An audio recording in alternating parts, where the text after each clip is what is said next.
వాదిని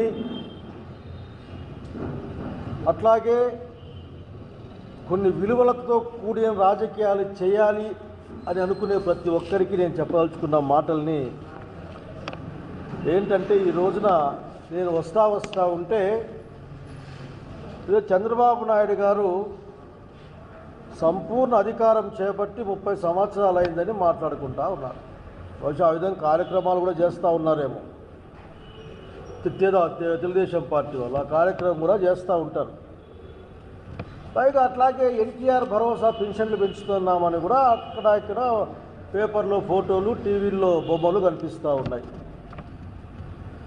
అయ్యా తెలుగుదేశం పార్టీలోనూ అట్లాగే ఈ రాష్ట్రంలో ఉన్న నందమూరి తారక రామారావు గారు సీనియర్, వారి అభిమానులంతా ఒక్కసారి గుండెల మీద చేసుకుని ఆలోచించమని చెప్తా ఉన్నారు. రాజకీయంగా ఉన్నవాళ్ళు, రాజకీయేతరులు కానీ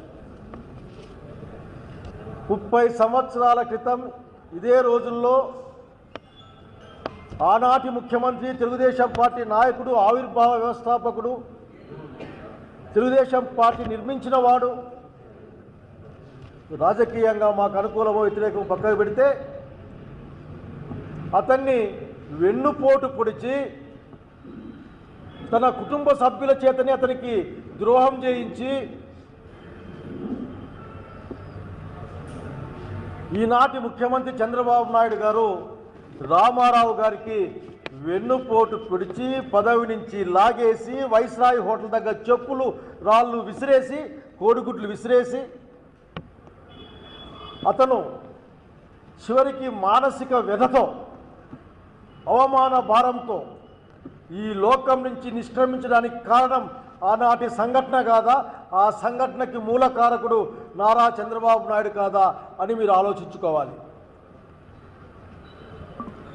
అసలు చంద్రబాబు నాయుడు గారు నాయకత్వంలోని ఈ పార్టీ అసలు తెలుగుదేశం పార్టీనా అని మీరు ఆలోచించుకోవాలి. ఎందుకంటే ఆనాటి రామారావు గారు ముఖ్యమంత్రిగా ఈ రాష్ట్రంలో ప్రతిష్టాత్మకంగా ప్రవేశపెట్టిన ₹2 కిలో బియ్యం,